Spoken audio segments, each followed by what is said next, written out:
Je suis Don Sopi, Dormo Sopjo, réalisateur de films et scénariste, promoteur de la maison de production Black Content Entertainment.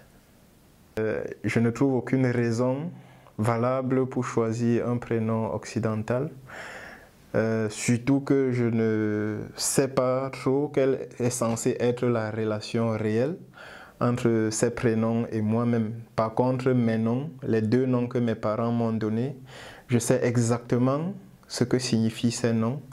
Et cette signification me colle tellement à la peau que je ne vois pas pourquoi je m'en déroberais pour prendre quelque chose d'occidentalisé qu'on m'aurait collé sans que je ne sache pour quelle raison.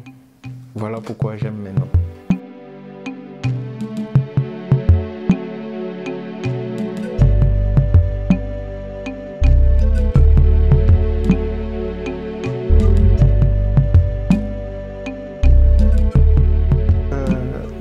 C'est dans la culture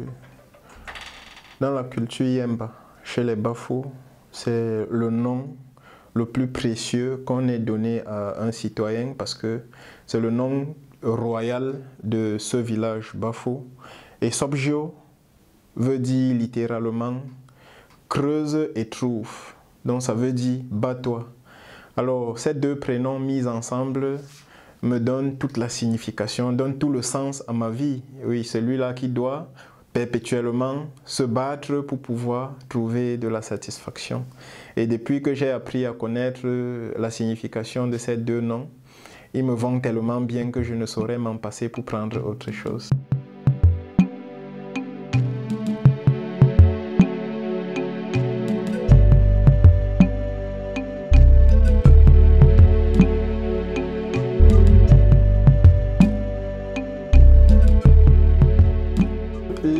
Je parlerai ici des métiers parce que ayant la carrure comme la mienne, il a été un peu difficile de me fidéliser à un seul métier.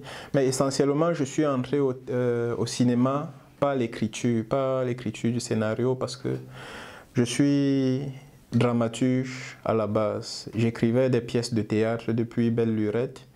Et après ma formation à l'école normale, parce que je suis enseignant, professeur des lycées au passage, après cette formation, je me suis demandé comment me rendre utile dans le sens de l'écriture, mais au cinéma. Voilà comment je suis entré au cinéma. J'ai donc eu le privilège de suivre la formation pour devenir ingénieur de cinéma et métier de scène. Alors, c'est grâce à cette formation que j'ai découvert les autres métiers du cinéma. Ça veut dire que quand je m'en rapprochais, je ne connaissais que l'écriture. Voilà. Chemin faisant, je me frotte bien à l'écriture, je me frotte bien au jeu d'acteur et je forme essentiellement côté jeu d'acteur. Je forme des comédiens et également à la réalisation.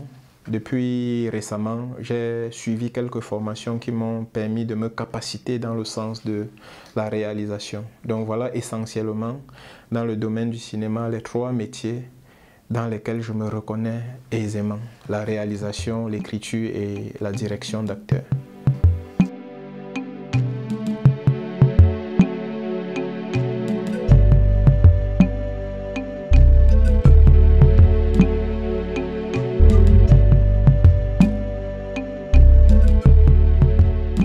Oui, la maison de production, c'est Black Content Entertainment. Et c'est une maison de production que nous avons mise sur pied, concrétisée, parce qu'elle se bâtissait déjà depuis plusieurs années. Elle a été concrétisée en 2018 à la faveur de mon affectation là-bas, parce que je suis d'abord enseignant de profession. Alors, nous avons implanté la maison de production dans la ville de Chang également parce que c'est une ville estudiantine et là-bas nous avons plusieurs étudiants déjà que nous pouvons utiliser sur plusieurs projets. Voilà pourquoi nous avons implanté la maison à Chang et au quotidien nous employons 5 techniciens de cinéma qui travaillent dans la maison de production. Voilà, jusqu'ici nous avons réalisé quelques courts-métrages et nous avons en projet des séries et des films longs-métrages sur lesquels nous travaillons au quotidien. Voilà.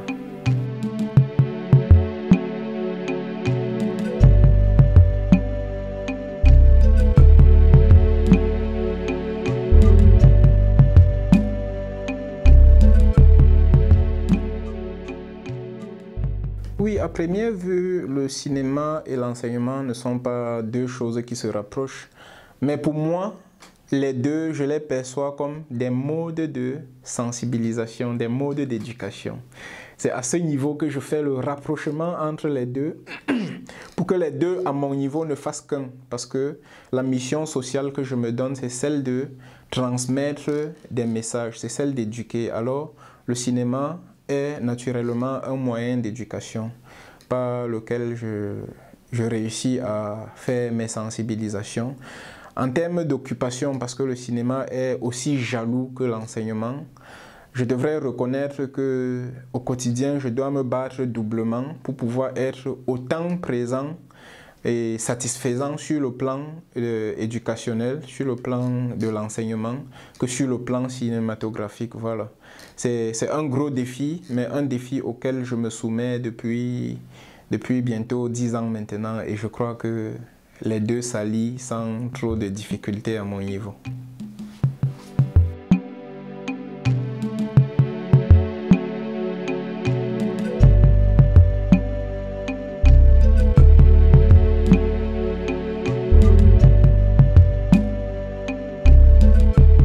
Étant plus jeune, sincèrement, je n'aspirais ni à l'enseignement, ni au cinéma.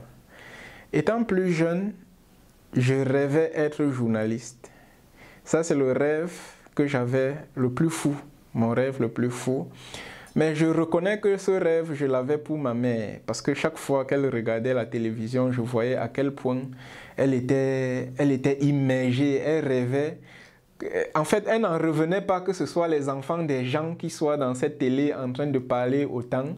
Et ça m'a nourri, ça m'a fait nourrir un rêve, celui de devenir journaliste, juste pour lui montrer que non seulement c'était les enfants des gens, mais qu'elle également pouvait avoir un enfant qui puisse être journaliste. Mais chemin faisant, j'ai ma grande sœur, l'aînée à ma mère, qui est devenue journaliste longtemps plus tôt que moi. Alors, quand elle est devenue journaliste, j'ai dit, bon, à ce niveau, je n'ai plus rien à prouver à la mère. Et après le bac, après la licence, je me suis découvert la passion de l'enseignement parce que jusque-là, je n'avais pas rêvé être enseignant. Mais chemin faisant, je me rends compte que j'avais les capacités de devenir enseignant. Et c'est là où j'ai fait le concours de l'école normale. Par la grâce de Dieu, je l'ai eu, la seule fois où je l'ai fait. Mais pour ce qui est du cinéma, comme j'ai dit tantôt, je suis rentré dans l'écriture beaucoup plus tôt. Donc avant même de devenir enseignant, j'écrivais des pièces de théâtre depuis le secondaire. J'ai commencé par adapter de petites histoires. Depuis la classe de 4e, j'étais dans un établissement où il y avait des compétitions où on encourageait les enfants à la créativité.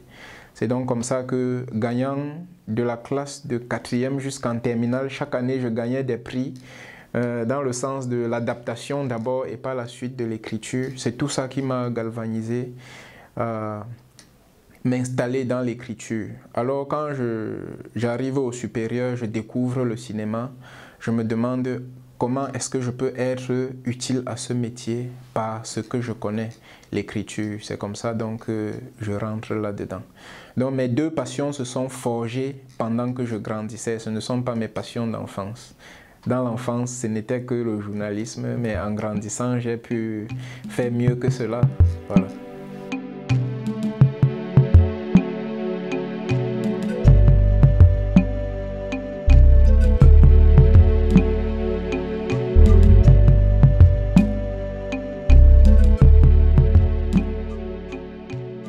Je viens d'une famille très vaste.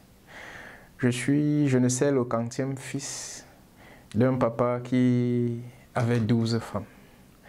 Voilà, dans le cadre familial déjà, je me suis retrouvé dans un vaste environnement où parfois on ne s'intéresse même pas trop déjà à quelle case on appartient parce qu'on est tellement à l'aise avec ses autres frères et sœurs.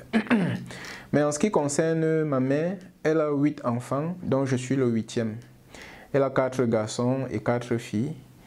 Et je suis le 8e, le dernier donc de tous les 8. Et le cadre familial n'est pas, curieusement, un cadre où j'ai beaucoup vécu parce que Je suis né dans mon village natal Bafo, où vivait mon père avec ses 12 épouses. Et un peu plus tôt que je n'aille à l'école, j'ai un grand frère qui était arrivé à l'université, le tout premier, et qui, chemin faisant, avait découvert l'école anglophone.